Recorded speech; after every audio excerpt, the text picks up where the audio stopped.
क्या अब ममता बनर्जी की शेरनी कहे जाने वाली सयोनी घोष बीजेपी में शामिल होने जा रही हैं?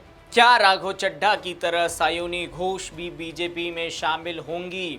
ये सवाल इसलिए उठ रहे हैं क्योंकि बंगाल में टीएमसी के 100 पार्षदों ने इस्तीफा दे दिया है। ममता के 12 सांसद, 50 विधायक बीजेपी में आने के लिए तैयार बैठे हैं। ऐसे दावे भारतीय जनता पार्टी के सांसद सौमित्र खान की तरफ से किए जा रहे हैं और ये दावे इसलिए किए जा रहे हैं क्योंकि पश्चिम बंगाल विधानसभा चुनाव में तृणमूल कांग्रेस की करारी हार के बाद पार्टी के भीतर अंदरूनी संकट चरम पर पहुंच गया है। 15 साल की सत्ता के बाद ममता बनर्जी की पार्टी मात्र 81 सीटों पर सिमट कर रह गई है, जबकि भाजपा ने भारी बहुमत के साथ 200 के पार सीटें जीतकर सरकार बनाई है पश्चिम बंगाल में पहली बार। अब राजनीतिक गलियारों में बड़ी खलबली मची हुई है। सूत्रों और दावों के मुताबिक लोकसभा की 29 में से करीब 12 टीएमसी सांसद बीजेपी के संपर्क में हैं और बड़े समूह में पार्टी छोड़ने की तैयारी में हैं। इसके अलावा 50 से ज्यादा विधायकों के भी बीजेपी में जाने की चर्चा जोरों पर है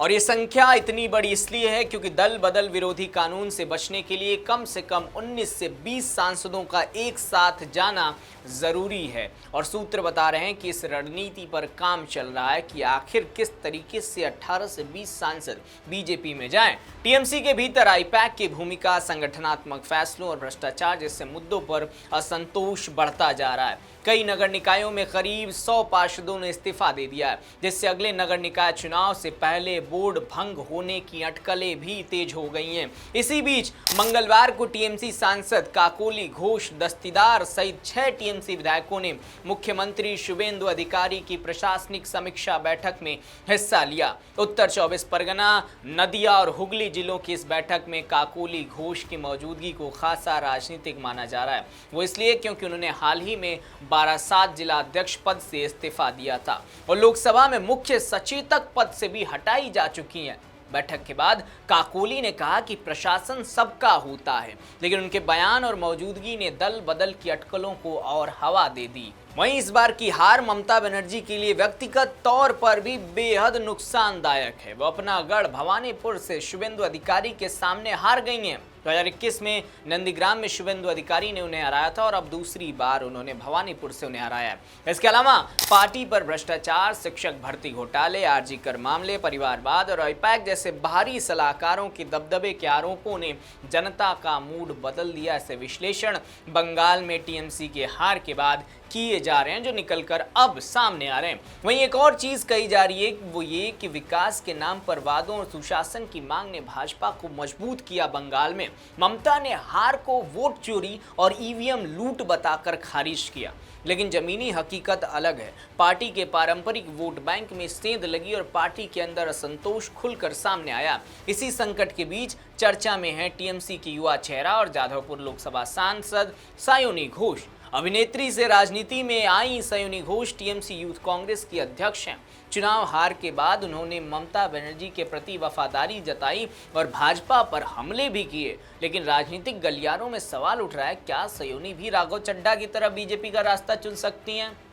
क्योंकि राघव चड्ढा आम आदमी पार्टी में बड़े चेहरे थे, लेकिन पार्टी की अंदरूनी कलह, परिवारवाद के आरोप और बदलते राजनीतिक समीकरणों के बीच उन्होंने बीजेपी का दामन थाम लिया और ऐसा ही कुछ अब बंगाल में तृणमूल कांग्रेस के अंदर दिखाई दे रहा है। सयोनी पर भी कुछ हद तक वैसी ही परिस्थितियां दिख रही हैं। वो टीएमसी की फायर ब्रांड युवा नेता है, लेकिन पार्टी की हार, ममता, अभिषेक के करीबियों पर असंतोष और संगठन में बढ़ती बेचैनी के बीच उनका भविष्य अनिश्चित माना जा रहा है। कुछ रिपोर्ट्स में उनका नाम उन नेताओं में लिया जा रहा है जिन पर नजरें हैं कि वो टीएमसी से बीजेपी के पाले में आ सकते हैं। हालांकि सयोनी ने अभी तक कोई संकेत नहीं दिया है, लेकिन टीएमसी के बड़े टूट की अटकलें उनके नाम को भी जोड़ रही हैं। बीजेपी सांसद सौमित्र खान का दावा और तीखा है। उन्होंने कहा कि टीएमसी के 20 सांसद और 50 विधायक बीजेपी में आने को तैयार बैठे हैं। अगर ऐसा हुआ तो ममता की पार्टी टूटने के कगार पर पहुंच जाएगी। भाजपा के लिए लोकसभा में अपनी ताकत बढ़ाने और राज्यसभा में भी दबदबा बनाने का बड़ा मौका है। टीएमसी का सबसे बड़ा संकट 1998 में कांग्रेस से अलग होकर बने टीएमसी के सामने अब यह है कि अब वो अपने इस वर्चस्व को किस तरीके से बचाए।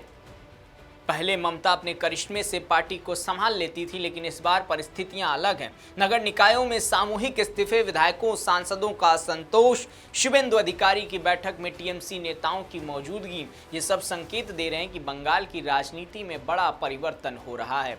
क्या सयोनी घोष राघव चड्ढा बनेंगी?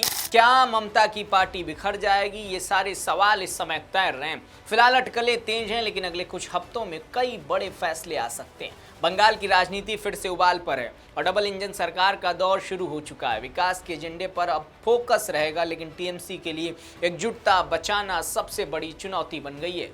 खैर, देखना यही है कि आखिर कौन कौन से वो चेहरे होंगे जो बीजेपी में शामिल हो सकते हैं। आपको क्या लगता है? अपना जवाब नीचे कमेंट सेक्शन में लिख कर बताइएगा। आज के लिए इस खबर में इतना ही। ऐसी तमाम खबरों के लिए देखते रहिए राष्ट्रवाणी। नमस्कार।